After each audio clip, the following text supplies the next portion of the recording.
Hey guys, this is John Karabi from the Dead Daisies, and you are listening to United Rock Nations. Keep it loud. Hello, guys of United Rock Nations. We are in amazing company with John of the Dead Daisies. How are you? I'm good, buddy. How are you? Very well, thank you. We are here, of course, to talk about Looking For Trouble. It's the new blues album of the Dead Daisies. What inspired the Dead Daisies to release a full blues cover album? Was it spontaneous decision or something you had planned for a long time? No, it was actually quite spontaneous. This might be a little bit of a long answer, so please forgive me. The studio that we normally record at in Nashville, our producer Marty Fredrickson owns. If you ever watched, there was a documentary that they did on the Muscle Shoals sound on Netflix. And the studio that we eventually went to is called Fame. It was the first studio, and they started this house band called the Swampers. Then there was a second studio that some of the Swampers left and did another studio in Muscle Shoals. And then that one became famous as well. And then they left and went to a third place in Nashville, which is the studio that Marty owns. Okay. So we watched this documentary and we all were like, oh man, it'd be great to someday record in Muscle Shoals. So we went and we were working on Light 'Em Up during the day. And then at night, dinner time, maybe we'd start drinking some wine and whatever, smoke, whatever. But we're looking, the studio Fame is, it's a museum and a recording studio. Okay. So people can go and see all the old equipment. And we're just looking at all these photos of Otis Redding and Aretha Franklin and the Allman Brothers, Dwayne Allman. And it really kind of inspired us. So at night we would jam and, they go, what do you know? What do you know? Well, I know Born Under a Bad Sign. They're just those staple songs that... Exactly. So we start jamming and Marty just kept everything running. And he said, yeah, this sounds good. So we said to our manager, fuck it, let's do a blues record. You know what I mean? And so we went through, we figured out all the songs we were going to do, arranged them a little differently to make them our own. And we said, man, this sounds great. Let's put it out. So the second question was about how you choose the songs for the album. It was just more about the songs that kind of everybody knew. You know what I mean? For me, I do know a lot of the artists, the blues artists, but really, I kind of came into the blues. Obviously, I'm not as well versed with the blues as, say, Robert Plant or Mick Jagger, or Keith Richards, those guys. But I recognize the blues influenced Led Zeppelin and the Rolling Stones. Exactly. So I kind of got into it through the back door, you know what I mean? Yes. What's it, Delaney and Bonnie, Come On In My Kitchen, Eric Clapton's versions of different things. So, again, I'm not real well versed, but these were the songs that I think all of us knew from one way or another. The 60s and 70s bands that influenced us, like Foghat, Terraplane Blues, you know what I mean? So that's how we, in America became aware of the blues. So we just kind of said, started with maybe Born Under a Bad Sign or Walking the Dog. And then we're like, this sounds pretty good. What other ones do we know? I really wanted to do, I said it earlier, In My Time of Dying, which is Jesus Make My Dying Bed. Do you know what I mean? But I really love the way this thing came out because we were also we didn't do the songs exactly the way they were written. We tried to make them sound like us. Yes. Do you know what I mean? So We were joking, obviously it's brilliant, but like Led Zeppelin's version of When the Levee Breaks or even In My Time of Dying, they're fucking brilliant versions. So we would say, let's do this song. Okay, cool. We start jamming and then we'd stop and go, what would Led Zeppelin do? Do you know what I mean? We need to make this our own. So we tried to play around with it, but it was just really the songs that everybody was familiar with. Exactly. Yeah. How many times it took to record all the songs? There is 10 songs on the album. Well, it's weird. This band works so fast, especially with Marty. Marty's such a great producer with sound and getting tones, but he's also a great songwriter. So as far as arrangements and different things, we actually did Light 'Em Up, wrote, recorded, mixed, mastered, and Looking for Trouble, wrote, record, mixed, mastered. Well, not wrote, but arranged. Yes. We did both albums in 29 days. Really? Yeah. So it's very, very fast. Absolutely. And this really, as I was saying earlier, it was really kind of live off the floor. And, we did a few overdubs here and there, but it was really just us playing on the floor. Some of the vocals on the record are... The first take? Well, it's when we were recording, like I might have sang this song 3 or 4 times with the band. Absolutely. But, there was a few tracks that Marty was like, I really like what you did when we recorded it. So I go, okay, you're the producer. So, so a lot of it is live off the floor. Fantastic. Yeah. So, as you said before, you recorded in muscle shows. Mm-hmm. Okay, that's okay. How did you approach these classics? Because you have your own DNA, the Dead Daisies DNA, and to have your unique sound. How you arrange the songs? You were talking. All the musicians talking about, we can do this, we can move this, we can change this. Yeah, it was. Again, we're not, for lack of a better term, we kept asking ourselves, what would Led Zeppelin do? How can we make this us? So, for example, our friend downstairs noticed, you've heard the record, so we did Crossroads. Mm-hmm, exactly.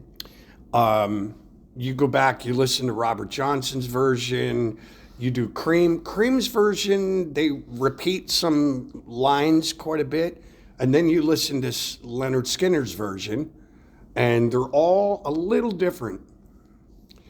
But the one thing that was funny, we actually said, let's put like a chorus or a bridge in this song.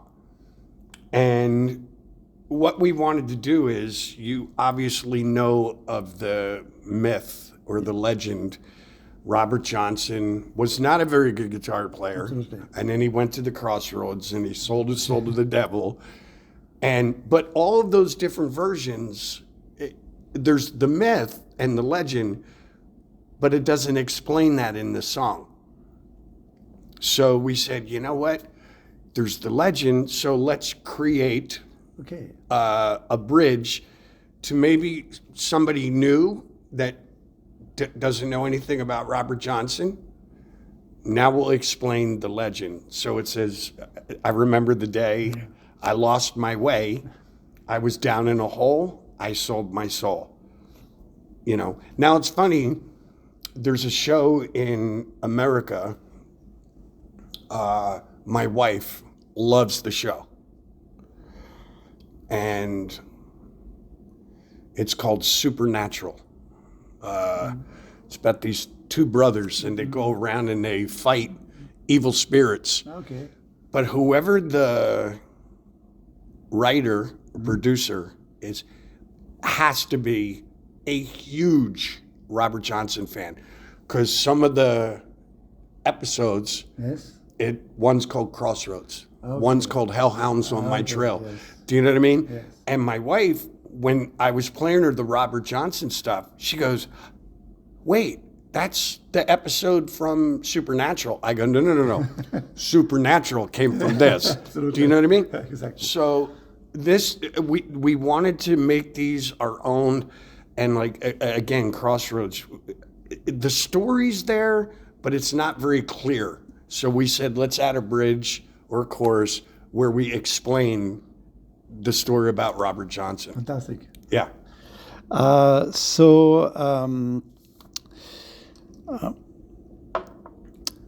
Crossroad is one of the most iconic blues songs, as I said before. Yeah. There were unexpected challenge while recording "Looking for Trouble." Any song that was particularly difficult to nail down? For me personally, As a singer, yes. yeah, as a singer, I was, again, we just kind of jammed this stuff. Now the more I listen to the stuff, I go, oh, I could have done this maybe a little different. So I like Little Red Rooster, for me was a little bit of a challenge, because I kept hearing Mick Jagger's version in my head. Yes. Do you know what I mean? I wish I would have had maybe a little more time. I could have thought of something different.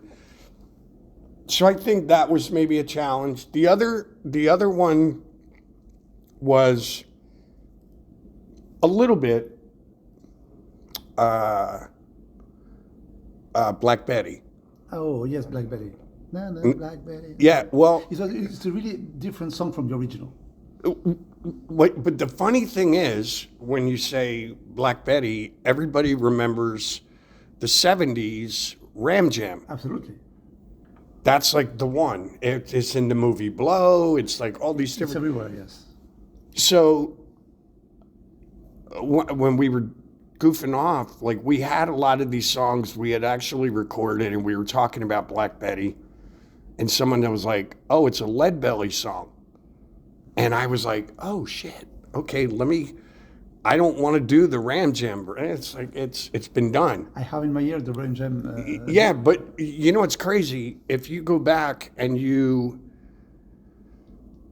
try to find another version of that song, it's just like a prison chain gang, or like people picking cotton. There's no music. Oh, It's just, oh, Black Betty, you know, like these people chanting. absolutely. And we're like, fuck. So I'm like, oh man, I really want to do this, but how musically can we do this? We were just jamming. And then I don't know who started it, but we started doing that little stomp thing. And Marty goes, it's a little bit like the bass line in like Trampled Underfoot by Zeppelin. Yeah. And we're like, oh, okay. And then I started singing it. We're like, that's it. Okay. But we put that together, and then we did the change up at the end and harmonic. It's just, I love that fucking song, the way it came out. But it took a bit of thinking. How are we going to do this to make it our own? Absolutely. You know what I mean? Absolutely. It's a real challenge, absolutely.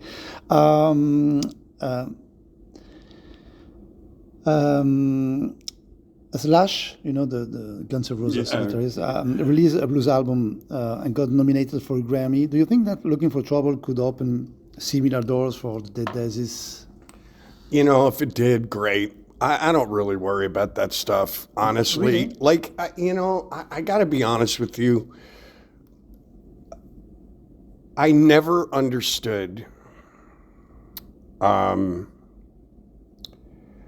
I never understood awards,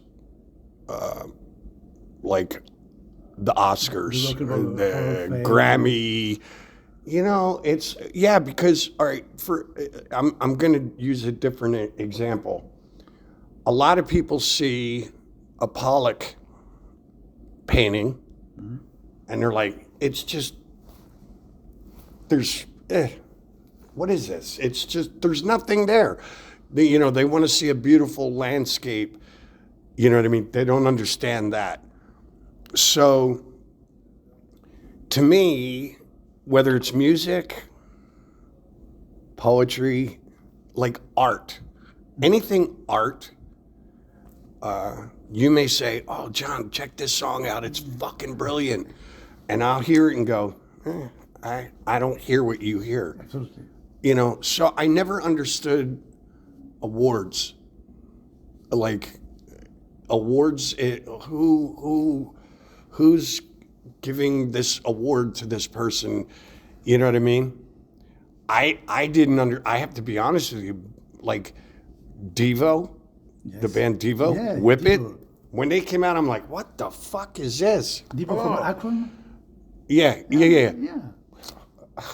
I don't know what this is. I don't like it. It eventually grew on me, but so to me, art is to be appreciated by whoever appreciates it. And I could give a shit less about Grammys or fucking Oscars or Academy Awards. Because even people told me, oh, that movie, it's fucking horrible. And then I go see it and I go, I fucking loved it. Yes, exactly. You know what I mean? Exactly. So awards mean nothing. Okay. If you had the chance to collaborate with one blues legend, living or dead, who would it be and why? Oh. Well, let's go to the beginning, man. I love, like, all the shit Robert Johnson wrote has been covered by somebody.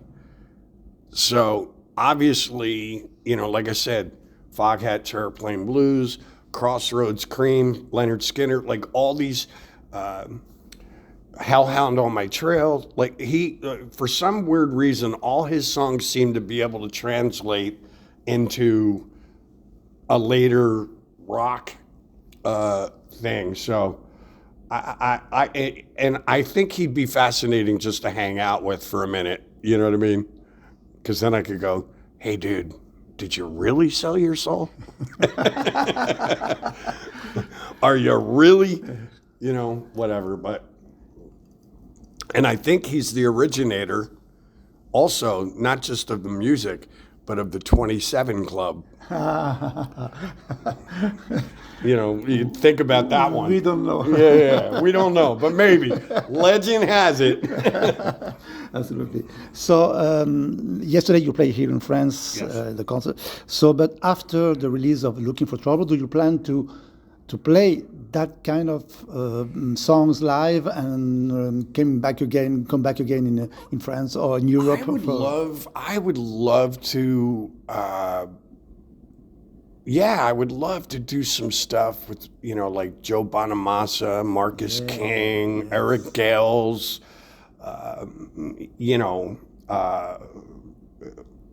Who's the other guy? I saw this kid, Kingfish, in Louisiana. He's fucking great. But I would love to do like some sort of blues festival. Just really start hanging out with other people that could teach me a little more about, like maybe some artists I've never heard of before. Yes, You know what I mean?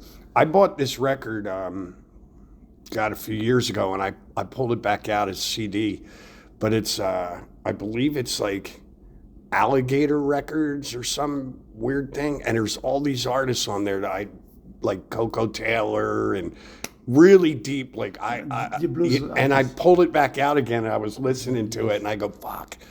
I really." There's a lot of little cool things. I know the production isn't very good in a lot of them, but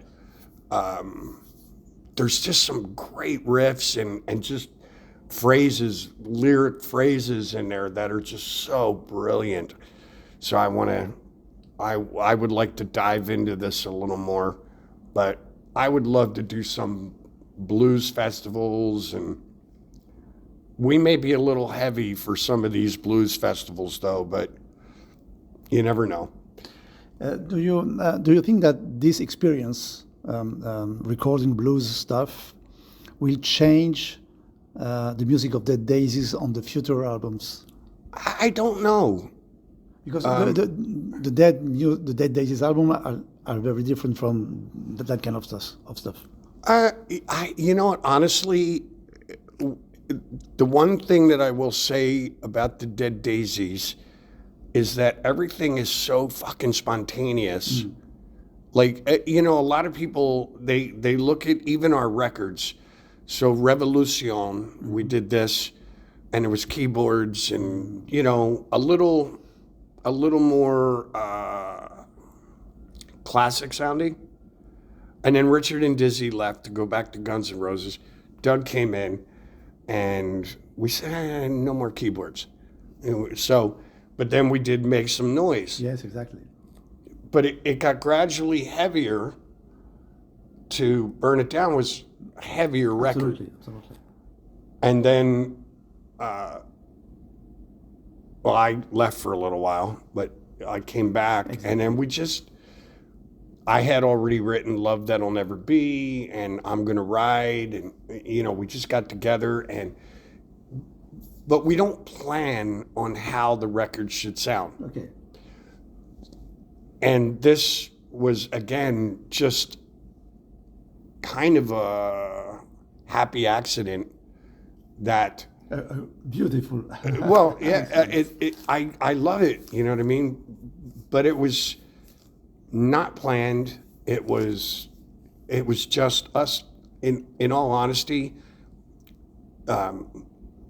you know, drinking whiskey and looking around. Oh, this is the room that the Allman Brothers used to rehearse in. Oh, fuck, you know, there's an old keyboard that Greg Allman used to play. And I was, at one point, I was singing Black Betty, and in the vocal booth, I could see all the guys, and I'm sitting there singing, and then I have a whiskey, right? And I had an ashtray, you know, and then I turn like this, and there's a picture of Aretha Franklin. Oh. With a whiskey and a cigarette on the same mic that I'm using. And I go, fuck, this is great. Amazing. Yeah, so I was a little bit of a kid, but there was no rhyme or reason. We just had fun. We were drinking. Everybody was loose. We had some dinner, and then we would just jam. And again, it was like, I know Born Under a Bad Sign. Anybody? Yep. Oh, yeah, I think I can get through that. And we just start fucking around with it and jamming. So it was just really a happy accident. So we don't really, like you're asking, will future records be like this? Yeah. I don't know. Because we go into the studio and we go, okay, let's play. Let's play. Absolutely. You know, so it's really kind of, like I said, just spontaneous, everything. Fantastic. So thank you very much for all the information about this new album. I love a lot blues. So that's an amazing album. Thanks for this kind of music. No worries. Listen, I didn't write the music, but I love, you know, again, I love Zeppelin, Aerosmith, the Stones, even the Beatles, Foghat, Free, yes. Like all these great, Humble Pie, all these great bands, and that's the shit they grew up listening to. So we're just, you know, doing our version of it. Absolutely. Thank you very much.